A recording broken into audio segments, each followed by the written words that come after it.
You show us where you think your hair is on our camera. Stop. Okay, I don't know how this inversion thingy is working. I know that my flag is over here. You saying I'm pointing to the right now. So I'm just clearly asking you, is my like part on this side of my head or this side of my head? Because to me, it looks over here. Like I'm thinking it's like to my left. You saying this is to the right. It's to the right. I don't know what's happening. It's to our right. Yeah. But like the thing is that the place It's where to you're my pointing left, is also though. to our right. It's to So- my left. Okay, so point Yes, to your but head. like when you point I'm on pointing like my hair. right, both your finger is inverted and your hairline is inverted. So to us, it looks like you're pointing to the same place. Does that make crazy. sense? That's crazy. It's like, I mean, it's a mirror.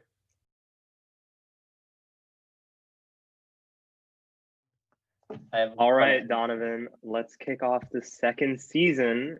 And we have a special guest, Samuel Hiken. And all about the season is going to be inviting other people to speak up or speak about any issues that they care about.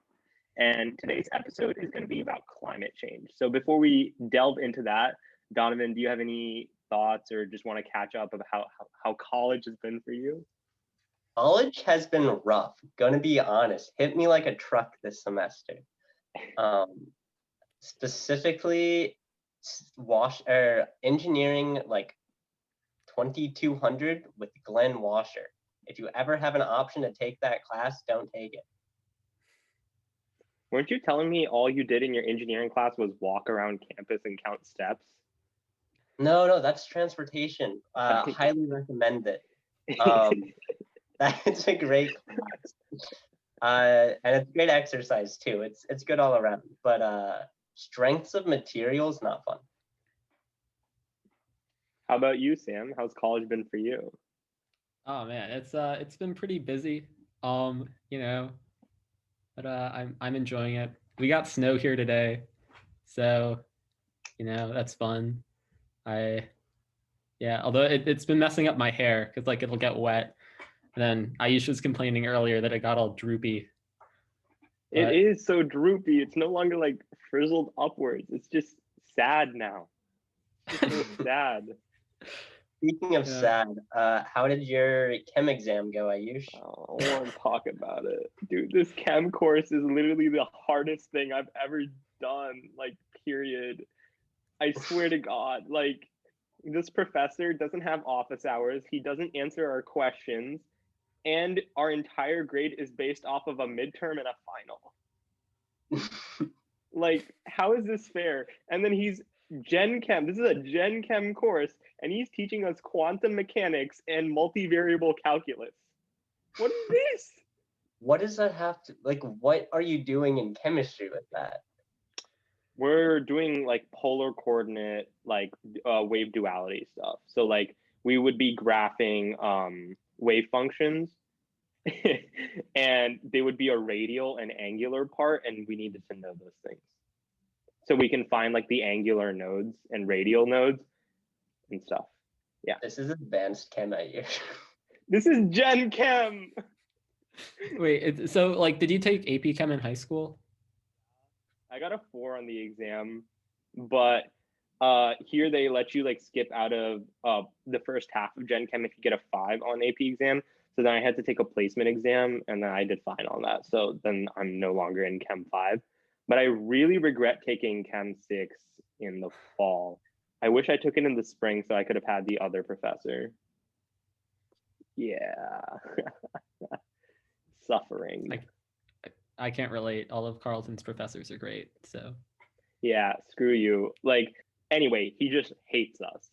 And we have deadlines when we can ask questions. We're not allowed to interrupt his lessons. And his entire lesson is just him scrolling through a PDF, which is 30 plus pages, no stops, no breaks. It's just 30 pages of straight paragraph information.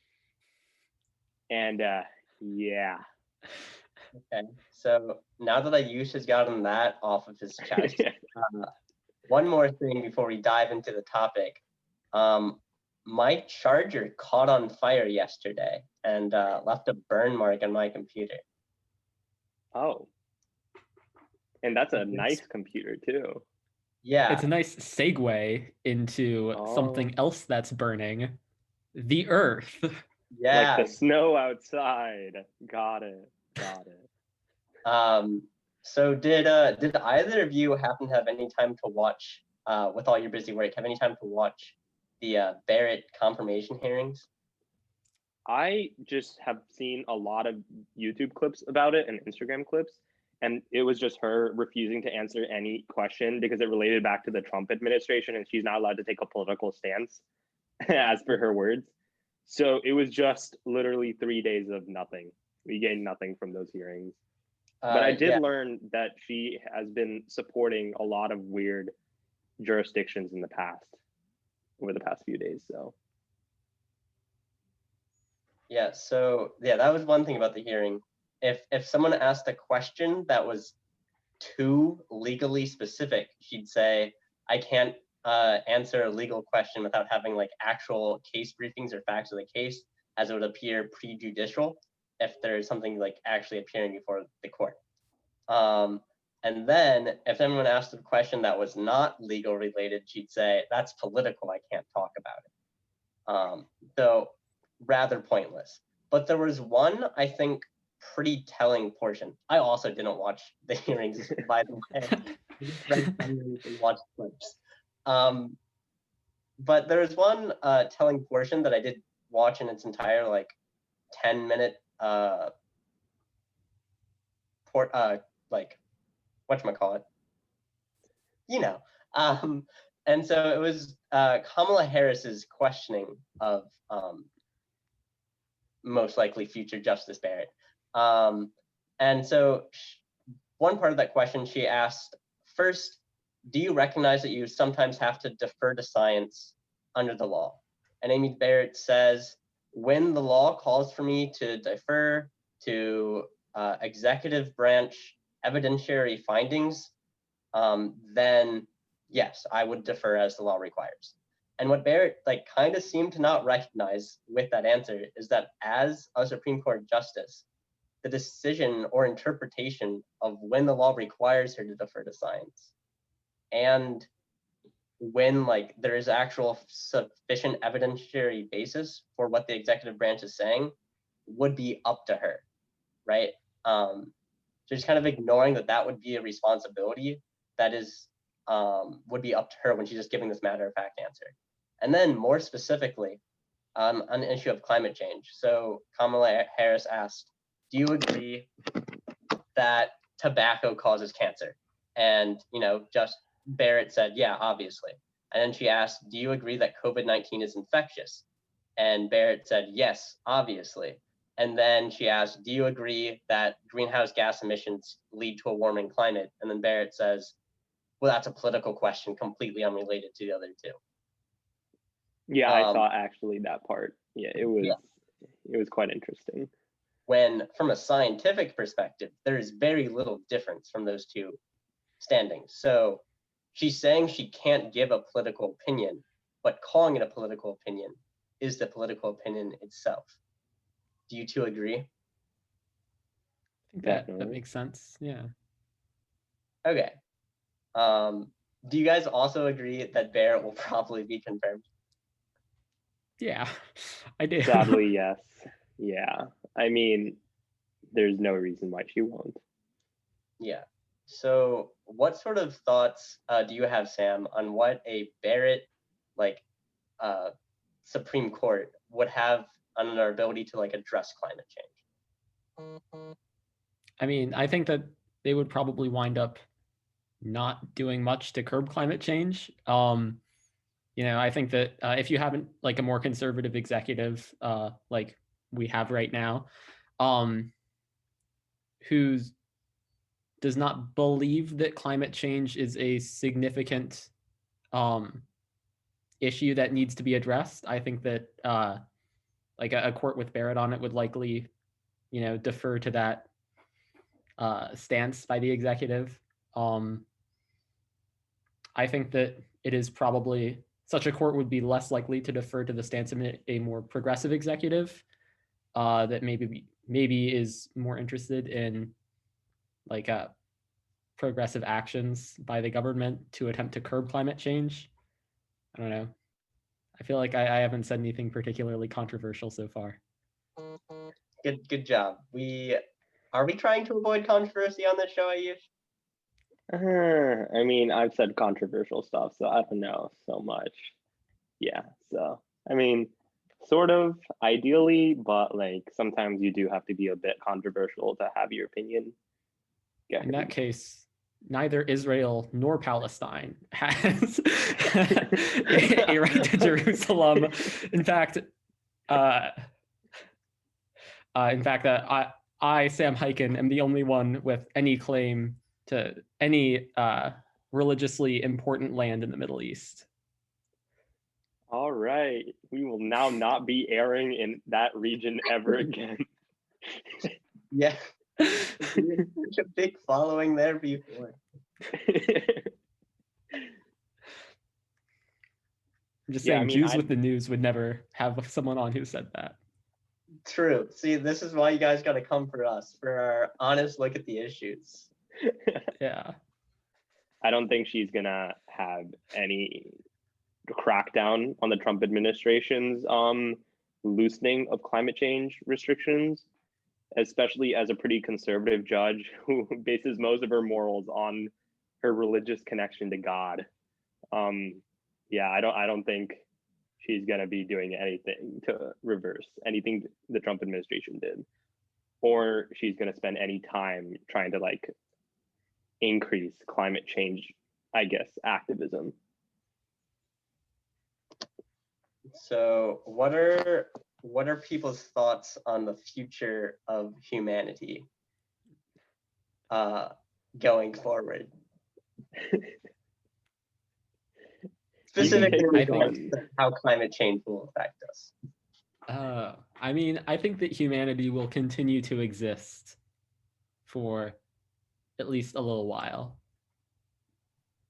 That's why I'm having my head cryogenically frozen when I die, so I get to see what humanity looks like.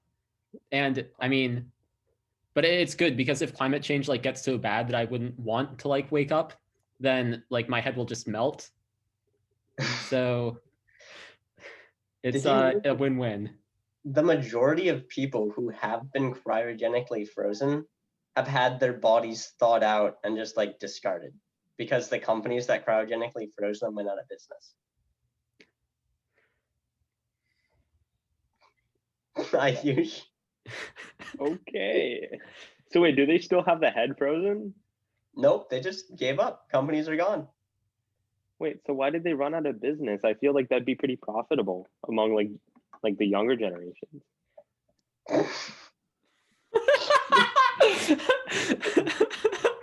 I don't know. I feel like younger people are the ones who are least likely to die. I mean, no, but like they're going to be most impacted by climate change. And they might be more likely to die in the future. Because of climate change, not just because they're getting older. Okay, so I think we're in agreement that Ayush has lost the plot, and also that climate change bad, but not extinction level for humans.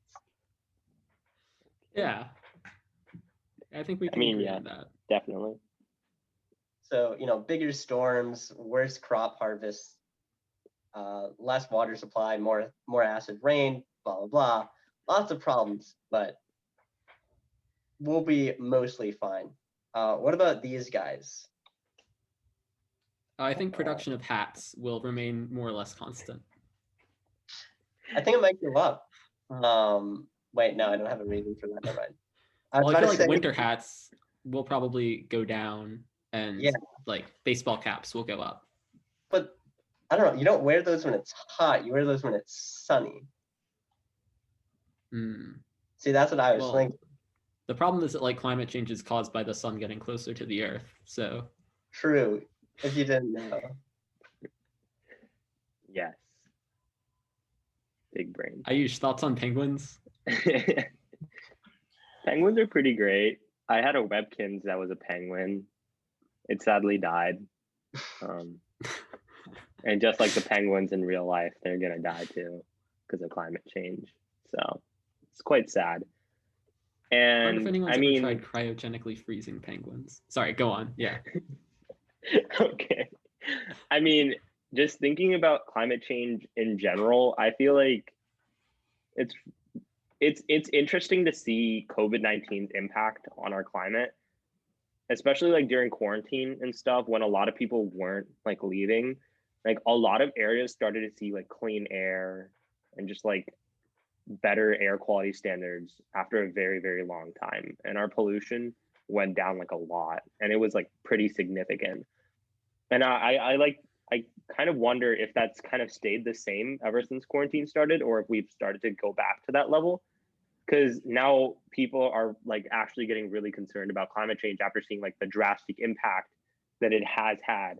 And like you visibly saw a time where like a lot of its effects started to get like temporarily halted, and like how it had like a huge impact on people's daily lives. Like just being able to get like a breath of fresh air in a city that's never had fresh air in over 100 years is crazy.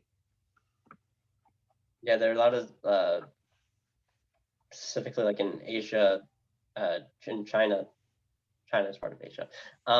There are cities that like it was super dramatic, and then you could also see it in other places, you know, in Western Europe and America too. But a lot of that was short term because increased emissions from like increased deliveries and people using electronic devices more kind of also started to overtake some of the benefits that not traveling as much were providing. I guess so. I mean, it was just, in my opinion, really interesting to see like climate change, I guess, have such a huge emphasis, and just like seeing pollution almost halt to a very significant level, and seeing a lot of people realize that, hey, this doesn't have to be our future.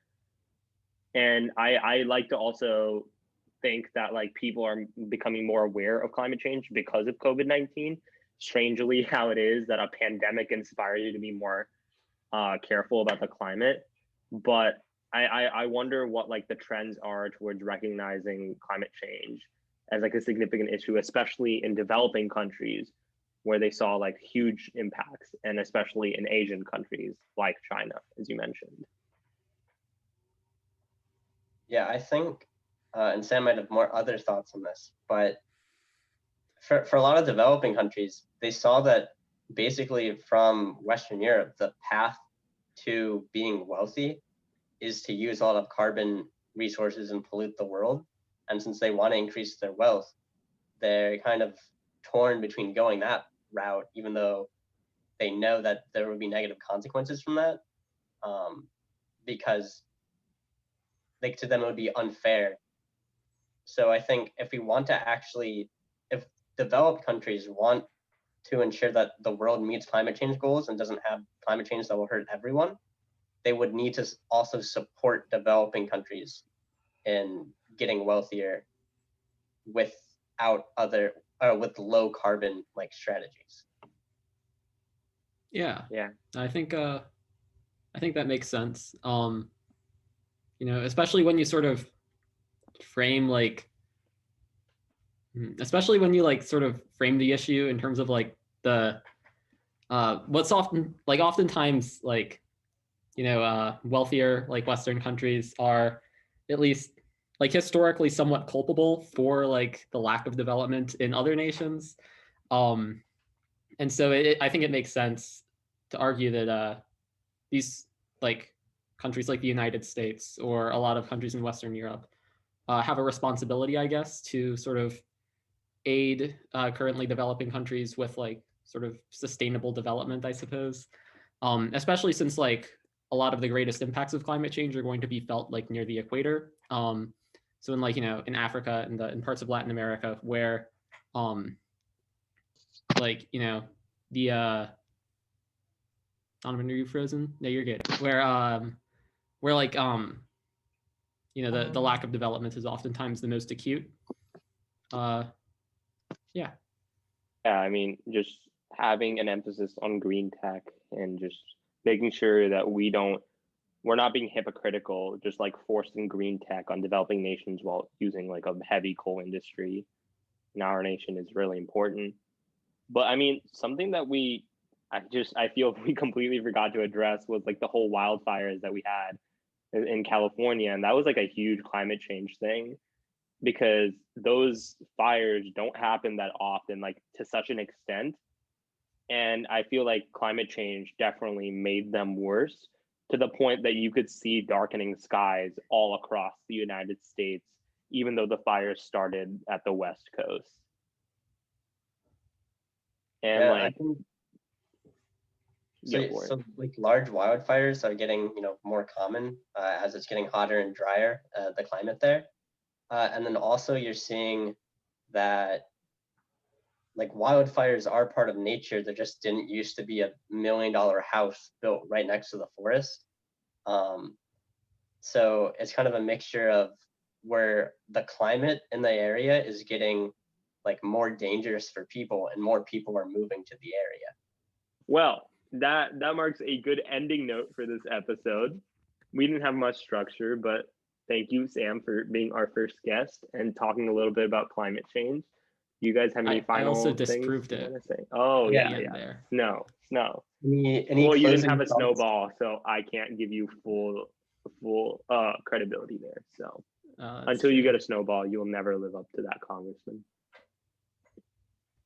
To that what? Just saying. To the congressman. Oh, I heard communism. Okay. Okay. Well, any closing thoughts, Samurai? it sounds like you said samurai Ayush. Like samurai.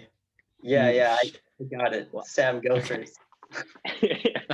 I like your hat. Thank you. Ayush. It looks a lot like hair.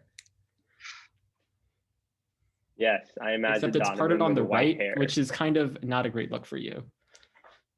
I'd recommend putting your hair on the left. Yeah. I dislike you strongly. And I mean, just relating back to the topic of climate change that we have on hand, I think it's really interesting to see how climate change will be affected after COVID-19 ends, and whether like the effects of this pandemic will change people's opinions and shift them towards actually supporting more climate change oriented policies, rather than like pushing to roll back everything that we've accomplished over the past few decades. Well, thank you guys for tuning in. Thank you, Sam, for coming on. And Ayush, do you have any final thoughts, Donovan? Lindsay, if you're listening, I also really didn't think it was going to go anywhere after that first date, but it was nice to meet you.